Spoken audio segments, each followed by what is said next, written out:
You're addicted to applause. You pretend you're not, but your mood rises and falls on other people's faces. You edit yourself before you speak. You shrink before you're attacked. You betray your own instincts for a nod. And you call that being nice. It's not nice. It's weakness disguised as virtue. And predators smell it like blood in water. You think you're being cooperative. You're being hunted. For years, you've made covert contracts, unspoken deals in your head. If I'm good, they'll respect me. If I help, they'll stay loyal. If I agree, they won't reject me. That's not kindness. That's fear of exile. Machiavelli warned you, it is better to be feared than loved if you cannot be both. You chose loved. You lost both. Why? Because approval is currency you don't control. It's printed by other people, and you beg for scraps. Ask yourself this question: when was the last time approval actually made you powerful? Or did it make you compliant? Here's the thesis. Your need for approval is not a moral flaw, it's a strategic error. You treat social interaction like church. It's a battlefield. And today, you recalibrate. Stay until the end, because the final principle will cut the cord completely. In the next few minutes, you'll learn why approval is psychological bait, how information asymmetry flips social power, why shadow integration makes you untouchable, how to weaponize silence and ambiguity, the philosopher's mindset that kills the need to be liked. Count to 3. Watch what happens. 1, 2, 3. Let's begin. You think approval equals safety. It doesn't. It equals exposure. Predators don't chase lions. They chase prey that seeks reassurance. When you seek approval, you signal dependence. Dependence invites control. This is cognitive dissonance in action. You believe you're strong. Your behavior screams insecurity. Machiavelli wrote, "Men are ungrateful, fickle, liars, and deceivers." You expect consistency from chaos. That's naive. Approval is bait. It hooks your nervous system. A like, a smile, a compliment.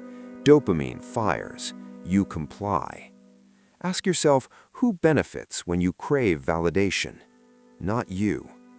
Action steps. Stop explaining your decisions. Speak once, do not overjustify.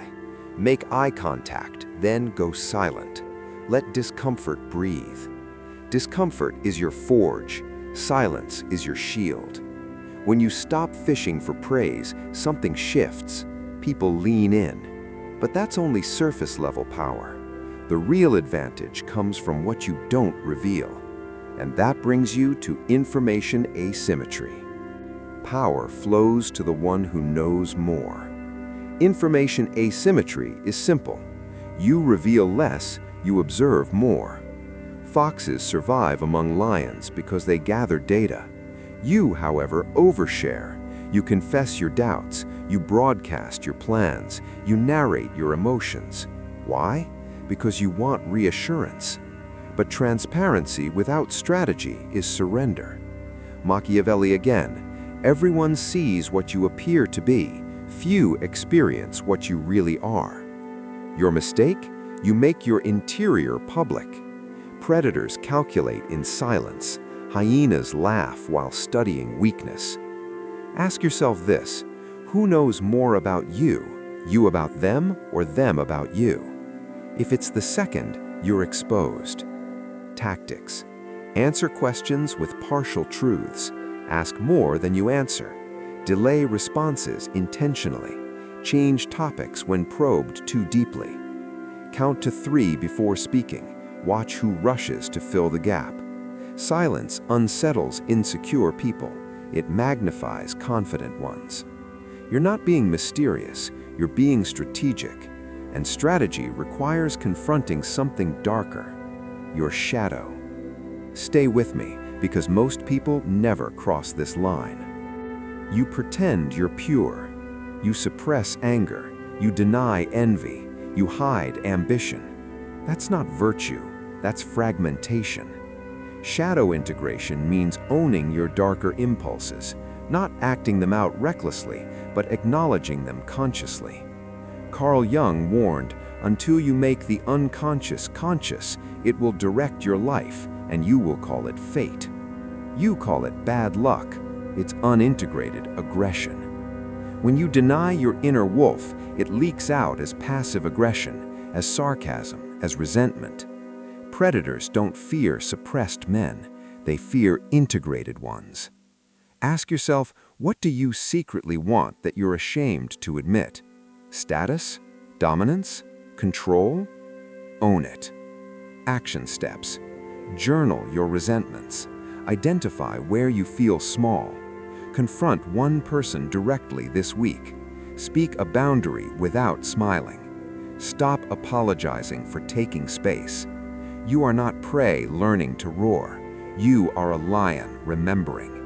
And when you integrate the shadow, you stop making covert contracts. You stop saying, "If I'm good, they'll stay." You start saying, "If they leave, they lose." Feel the shift? But power without discipline becomes chaos. So you need the philosopher's mind. Victims react. Strategists anticipate. You treat social friction as personal attack. A strategist sees patterns. Rejection isn't moral judgment, it's data. Disrespect isn't tragedy, it's reconnaissance. Machiavelli didn't whine about betrayal, he expected it. You don't get angry at wolves for hunting, you build stronger armor. Cognitive dissonance hits again. You want to believe people are fair, but you know they're self-interested. Accept it. Ask yourself, if everyone is optimizing for themselves, why aren't you? Tactics. Stop chasing closure.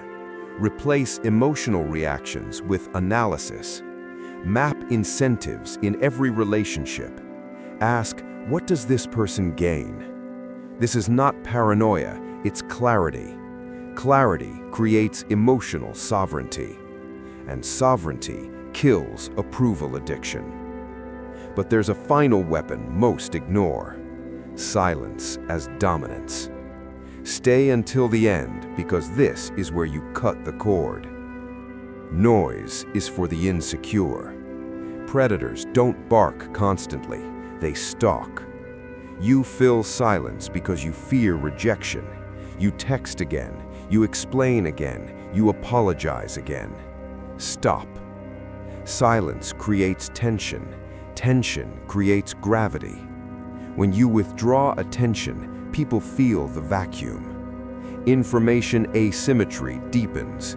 Your value rises. Ask yourself, what happens when you stop chasing? Count to 3. Watch what happens. Tactics. Leave messages on read occasionally. End conversations first. Exit rooms without announcement. Limit access to your time. Scarcity increases perceived worth. You're not playing games, you're enforcing standards. Approval seekers flood the market. Strategic minds create exclusivity. And here's the final shift. A philosopher stands above the arena, not detached from action, detached from ego. You act decisively, but you do not beg for applause. Epictetus said, if you want to improve, be content to be thought foolish and stupid. Can you tolerate being misunderstood? Most can't. They fold under social pressure. They betray their values for comfort. Ask yourself this final question. Who are you without applause? If that question scares you, good. That's the surgery point. Detachment means speak truth without emotional tremor, accept loss without desperation, walk away without spectacle, let others misunderstand you. Approval is emotional currency. Philosophers trade in principles. When you stop seeking validation, you gain leverage. When you gain leverage, you gain respect. When you gain respect, you don't need approval. Here's the synthesis. You opened this video addicted to applause. Now you see the pattern. Approval is bait. Oversharing is exposure. Shadow denial is weakness. Emotional reaction is surrender. Silence is leverage. Detachment is sovereignty. If you ignore this, you remain prey. You'll keep making covert contracts, keep feeling resentment, keep wondering why people don't respect you. Because respect is not given to the needy, it's given to the self-contained. You have two paths. Path 1, keep begging, keep explaining, keep shrinking. Path 2, integrate your shadow, control information, detach from applause, think like a philosopher. One path leads to quiet resentment, the other leads to controlled dominance. You don't need to be cruel, you need to be strategic. Ask yourself tonight, where am I still performing for approval? Cut it. If this hit you, subscribe now, because the next video goes deeper into social warfare and psychological leverage. And write this in the comments: I do not beg. Type it. See how it feels. You're not here to be liked. You're here to be sovereign. Choose accordingly.